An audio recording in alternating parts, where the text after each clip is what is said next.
Eu chamo agora ao vivo a repórter Cláudia Brasil, que está em frente ao Congresso Nacional, onde estão previstas manifestações pela votação de outras propostas. Cláudia, que propostas são essas? Adriana, são duas as manifestações previstas. Uma delas é organizada por centrais sindicais e deve trazer a Brasília sindicalistas que vão conversar com lideranças partidárias aqui na Câmara dos Deputados, pedindo por uma extensa pauta de reivindicações e que tem na jornada de trabalho semanal de 40 horas, sem redução de salários, a principal luta. A outra manifestação é de policiais de todo o país que vêm a Brasília para negociar a votação da PEC 300, aquela que estabelece o piso salarial para policiais civis, militares e bombeiros em todo o país. Acontece que essa proposta de emenda à Constituição, a PEC 300, foi aprovada em primeiro turno no plenário da Câmara em março do ano passado, mas de lá para cá não avançou no que diz respeito à votação. E sobre esse assunto eu converso agora com o deputado Mendonça Prado, do Democratas de Sergipe, que é o presidente da Comissão de Segurança Pública aqui na Câmara dos Deputados. Bom, deputado, mais uma vez, já faz mais de um ano que foi aprovada a PEC 300 no plenário da Câmara, não houve avanços no que diz respeito à votação. Dessa vez é possível, deputado, estabelecer um canal de negociação que proponha uma data efetiva para essa votação em segundo turno no plenário da Câmara? Acredito que sim. A Comissão de Segurança Pública foi escolhida pelos integrantes das forças policiais para mediar esse diálogo com o presidente da Casa, o deputado Marcos Maia. O objetivo é tornar mais célere o processo legislativo, já que a matéria foi votada em primeiro turno, foi aperfeiçoada através de destaques e nós queremos a conclusão dos trabalhos legislativos no que concerne a PEC 300 na Câmara dos Deputados e como o sistema é bicameral, que a proposta seja encaminhada para o Senado da República. Deputado, qual é a maior dificuldade hoje para se estabelecer uma data e se iniciar essa votação em segundo turno no plenário? Olha, eu vejo que não há dificuldades no que concerne à votação. Nós temos o apoio da maioria dos parlamentares na Câmara dos Deputados.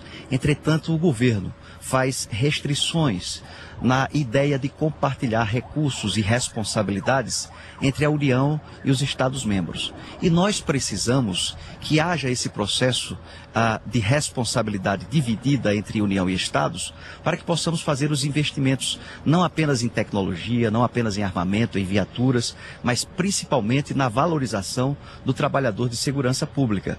É inconcebível que estados fortes economicamente paguem apenas R$ 960, como nós constatamos no caso do estado do Rio de Janeiro, que detém 80% dos royalties da federação, oriundos da exploração de petróleo. É necessário que haja uma consciência dos gestores públicos de que se precisa investir em segurança e, de modo especial, no profissional, na valorização do homem que trabalha nesse setor. Deputado Mendonça Prado, aproveitando que o senhor é presidente da Comissão de Segurança Pública, eu leio agora uma reportagem sobre algumas consequências da nova lei de execuções penais, que entrou em vigor ontem. A notícia está no portal G1. Após nova lei, homem preso em flagrante é solto em São Paulo. Um empacotador de 18 anos, preso em flagrante nesta segunda-feira pela Polícia Militar, por suspeita de porte ilegal de arma na zona sul de São Paulo, foi solto na DP do Brooklyn após pagar fiança, sendo beneficiado pela nova lei de prisões, que começou a vigorar nesta segunda. Antes da lei, esse tipo de crime era considerado inafiançável e permitia à autoridade policial pedir a prisão preventiva do suspeito. A nova lei prevê que quem for preso em flagrante por crimes que resultem em caso de condenação em até 4 anos de reclusão poderá ser beneficiado para responder o inquérito e processo em liberdade mediante o pagamento de fiança estipulada pela autoridade policial. Deputado Mendonça Prado, o que o senhor achou dessas mudanças? A população não fica em risco em determinados casos? Olha, essa lei é a constatação de que o Estado brasileiro é ineficiente, é incompetente para gerir aqueles serviços que são essenciais. Essa lei visa reduzir as dificuldades do Estado no que diz respeito à superlotação de presídios, de estabelecimentos penais. O Estado não poderia, por hipótese alguma, agir dessa maneira. Todos os países que reduziram os índices de criminalidade foram aqueles que puniram também os pequenos delitos. E nós não podemos, por hipótese alguma, permitir que aqueles que agem de forma ilícita, que aqueles que cometem atos à margem da lei, sejam beneficiados com eventuais normas como essas que o Brasil acabou de aprovar. Eu sou totalmente contrário a esse tipo de procedimento.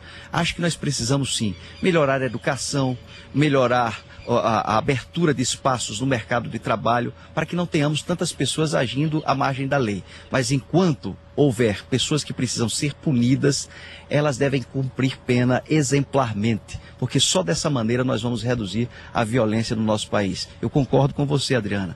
Eu acho que as pessoas têm dúvidas sobre a eficiência da norma que foi aprovada.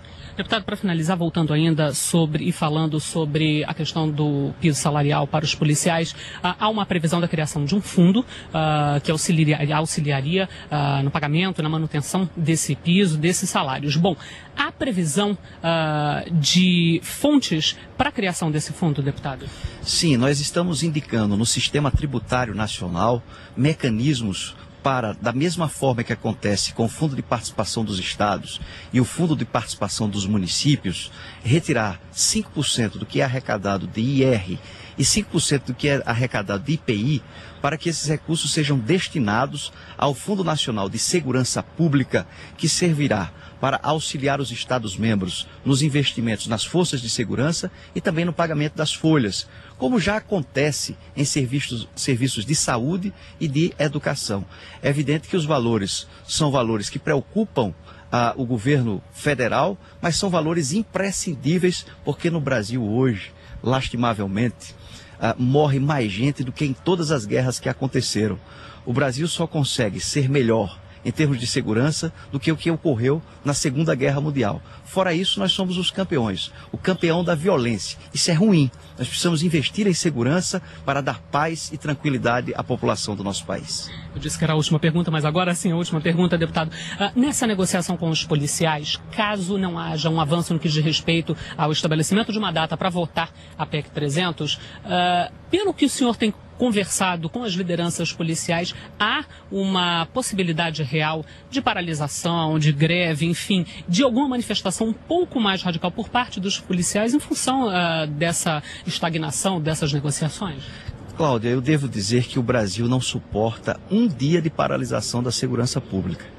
E hoje a motivação do pessoal que está chegando a Brasília é para marcar uma data de votação na Câmara dos Deputados. Se essa data não for marcada, será marcada uma data de paralisação por um dia da segurança pública, e nós temos que evitar isso. Quero aproveitar aqui a TV Câmara para fazer um apelo ao presidente da Casa e à presidente Dilma, que é necessário marcar a data de votação para concluirmos esse processo e evitar consequências como aquela do Rio de Janeiro, só que numa dimensão bem maior em todo o território nacional.